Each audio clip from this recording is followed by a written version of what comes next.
What's going on, guys? Coach Matt and YouGoProBaseball.com here again with the man Nick Shaw from TheBaseballBox.com, former professional middle infielder. We're going to talk about some infield tips in this video. Before we were talking about 3 ways or 3 instances that guys make errors, right? How can they eliminate those errors? All right, I got 3 reasons why I used to make errors, why ball players are making errors. For me, it starts with aggressiveness. All right, when I was tentative out there, chances are I'm making errors, and errors I should not make. All right, aggressiveness. Now, what I mean by that is when the ball is hit, my first instinct should be attack. All right, when I got on the defensive, my feet stopped a lot of times. I let the ball take an extra hop, or I sat in that in-between hop and I ended up making an error.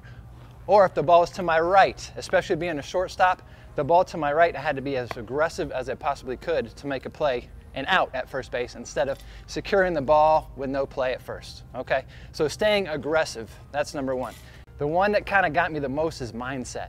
What I mean by mindset is I could take that error into the next play, and the next play, and the next play, and guess what? I'm probably gonna make a lot of errors that way, okay? So the best infielder I ever played with, and what made me the best infielder, was a mindset where I just flushed the last error away. Okay? Yes, I made an error. Here was my mistake. Let me learn from it. Let me attack the next ball. Okay? If I threw the last ball away, I don't want to be thinking about that throw as I'm making my next throw. Flush that one away as well. Okay? Stay loose out there. Stay aggressive. Clear mindset. Catch. Throw. The last reason is a plan. Okay? I have to have a plan on each ball that's going to be hit to me. Before the ball is hit, I should have practiced this on what I'm doing on certain balls. Balls to my left, balls at me, balls to my right. How am I approaching these balls, and have a plan on how I'm making these plays. Those are the 3 reasons why I would make a lot of errors and why I see a lot of errors being made by the youth these days. I think number 2, in my opinion, is my favorite, because having the mindset, you could be a totally different player if you're timid and scared to get the ball, like I hope this guy doesn't hit it to me and because I'm gonna make a mistake, versus I'm the man, hit it right here. I'm gonna get this last out, or if it's a big, 9th inning to tie game, or you're up 1 or whatever. And if your thought process is, I'm gonna make an error, you're playing tight, and you're more than likely gonna make that error. But when you can switch that mindset, it's not easy to do. Trust me, it's not easy to do. I played that way a long time. I didn't make that switch until my senior year of college, and I played scared all the way until then. And something happened, something clicked when I said, you know what, I don't want to feel that way anymore. In fact, I was a pitcher, we were doing PFPs though, so it was kind of like fielding. And I fielded that ball and I airmailed one into the stands. And a run scored, we ended up losing the game. And I was like, man, I don't want to ever feel that way again, because I was scared. Yeah. And so I said, I flipped that switch, and I had the best year of my life. I ended up getting drafted, playing pro ball, all that good stuff, all from that one thing. That's why I say that's the most important. Unfortunately, we and a lot of other people talk about the technique a lot, because that's something that you can, see and work on right away, in practices and drills and stuff. But man, that's a good one. I really, really like that one. Yes. What did you do?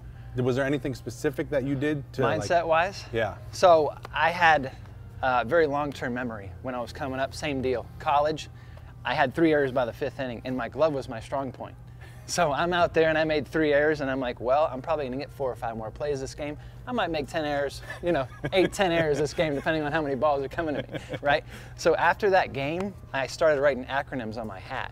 Every time I would make an error, I would look at the acronyms and what it meant to me, and it would clear my mind. And then I played with a guy named Orlando Arcia. I just won the World Series with the Braves. He was the epitome of short-term memory. The guy went 0 for 4 one day, I still remember it. 3 strikeouts where the ball didn't make it 60 feet. It was like 55 feet, whiff, whiff, whiff. And he made an error, and the guy was lights out, right?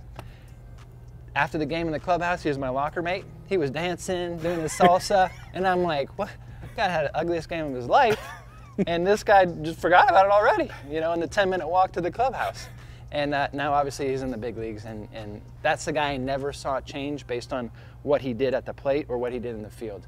If he made an error, if he sailed a throw, he wasn't guiding the next throw at all. He was letting it go, trusting his abilities. Hey, and that's good. You got to have the confidence. You have to have the confidence, have to have a short-term memory. Yeah. I used to like to think in the showers when once you hit the shower, you can think about it, you can kind of analyze it after the game, but once you hit that shower, it's like you almost visualize it washing off of you and going down the drain, and it's gone. And when you can get that way, then the next day you're good. You're good to go. Like, here we are. We're a new guy, and I'm still the man, you know? and then you have much more success. That's great. I love that. Absolutely. So if you guys are making errors out there, think about those 3 things, really great, helpful things. Don't forget to check out thebaseballbox.com. Again, I'll leave that link down below. If you got any questions, comments, drop them in the comment section. We'll answer them down there. And thank you so much for watching. We'll see you in the next video.